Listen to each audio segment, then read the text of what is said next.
Conclusion. As demonstrated through the descriptions, an overlap and interconnectivity exist between the domains, while the facets dependent upon one another to form the functional modality of an axis system. While each is definitive in construct, the overlap provides the subtle variances of similarity to connect and correlate the domains within a structural framework. This framework provides an observation model and corresponding checklist as isolation of the facets themselves, which can be used to evaluate the typology of a given society, whether as demographic or as a collective whole. The facets themselves are co-reactive mechanisms of efficiency and are determined by the presence and absence of relative applicable standards within a given society.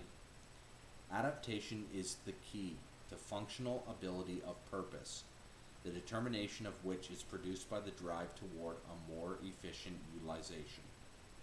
Through both qualification and coincidence, societal change and action are produced, both the static factors of this domain and the fluid and variable factors of the mechanical predetermination produced by the previous axis. Planning and development in the form of a time frame, expenditure modality, finalizes the type of usage each society is given to. As such, the four axes comprised of four domains produced by a triad of facets can be used as a framework for the evaluation of societal activity, making determination of a means of efficient enhancement possible, while allowing for a system of reasonable prediction to assist in the management of applications, mechanisms, qualification, and disbursement.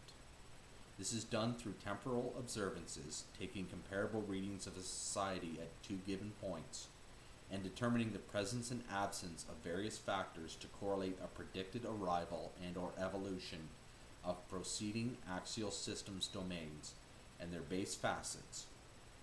With this system in place of a fragmented division of labor or Moore's type assessment modality, the entirety of a given society can be considered when predicting future development, evaluating current scenarios and situations, and demonstrating variances between societies or communities of interconnected states. And that's where I came to this conclusion from, is that it's not a system of Moores or a system of division of labor. It's a combination of the both. So essentially, sociology is developed from and with the origins and habits of a community, of a given group, of an ethnicity, of culture, of humanity in general, and also the idiosyncrasies and colloquial, for lack of a better term, simply behavior and constructs of a group. In this case, we're talking of a large group as a society. Societies can vary in size from very, very small to very, very large. And it all depends on the type of culture that's supporting it.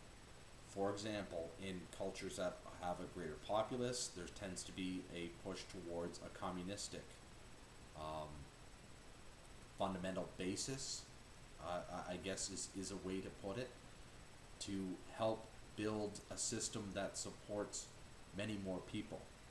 In a society with a lower population, there is more drive towards a competitive society.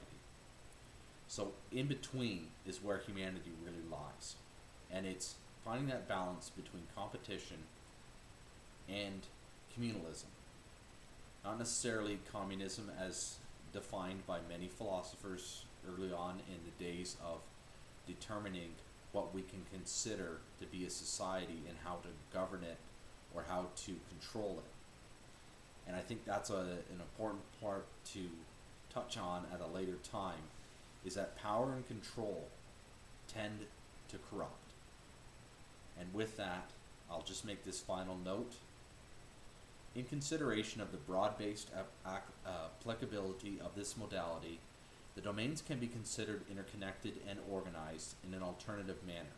By arranging the domains relative to their position on the axes, a pattern of development and progression is revealed. This takes the form of a multifaceted domain system as follows. A. Structure, power, doctrine, training, allocation. B. Derivatives, control, unions, experience, development. C. Conceptual, mobility, polity, or polity, I believe is how some English speakers might pronounce it, or the state. Exposure, continuum. D. Temporal, wealth, college, necessity, alterations. And I'll just hold this one up because this is the alternative organization of the matrix structure. Try and get that straight and clear.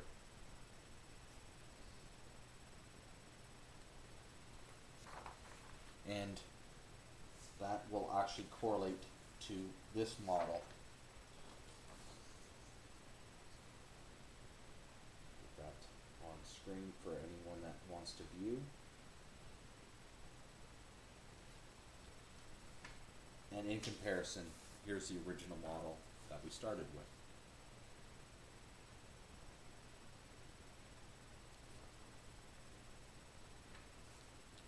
As such, the domains demonstrate an alternate interconnectivity, creating an axis of structure, power, doctrine, training, allocation, derivatives, control, unions, experience, development, conceptual, mobility, polity, exposure, continuum, and temporal, wealth, college, necessity, alteration. Causal factors, each relevant to the functional purpose of a system of management. Managers of efficiency coordinate the various domains into transference of power by influencing the domain facets using temporal measures and denial of access to the benefits and advantages provided by control of each applicable standard, mechanism of adaptation, qualifying coincidental domains, and or planning and distribution. Therefore, the dominant manager in the respective system then determines how societal evolution takes place, and with the immediate expenditure of resources creates and or causes limitation of accessibility, as well as the determination of the level of collective efficiency found in the reflective resonance, so too in the coincidental convergence that occurs as a result. And with that, I'll just go back to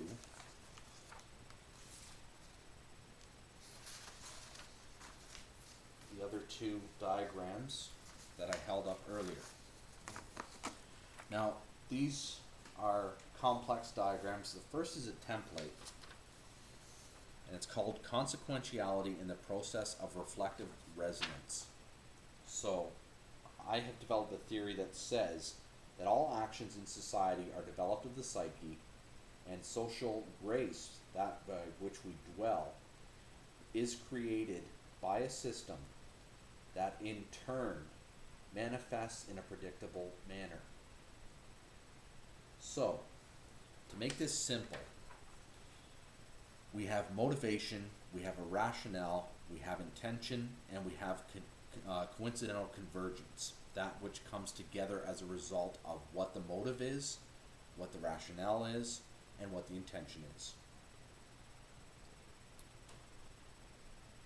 In coordinating some explanation of how these things actually manifest, we can break them down into two major ideas. So first, for motivation, we have circumstance, situation, event, and occurrence or coincidence.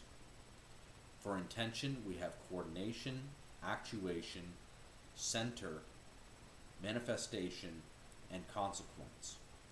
So as such, we have coincidence and consequence, and we have a coincidental convergence of those two things coming together, our motivation and our intention. This can be further broken down into determinants and coordinates. The determinants are resources, presence, stresses, absences, and requisites.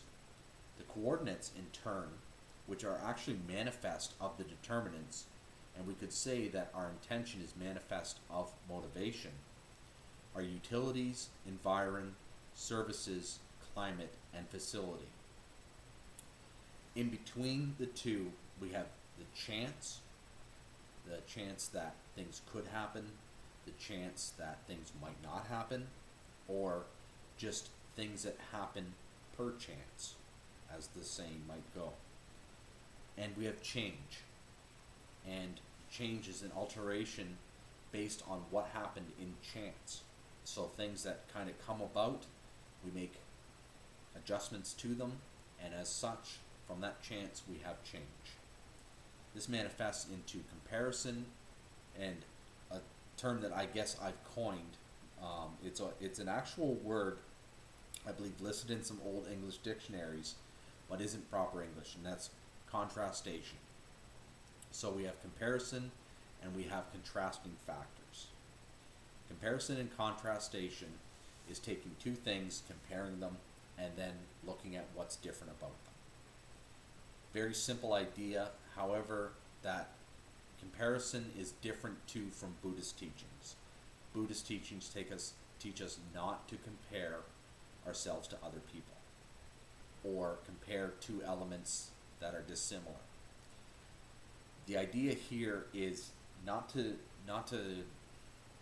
covet what someone else has or want someone else's place, but to see what our place is relative to theirs, and then create our own unique individual autonomy on the basis of doing better for both ourselves and for others.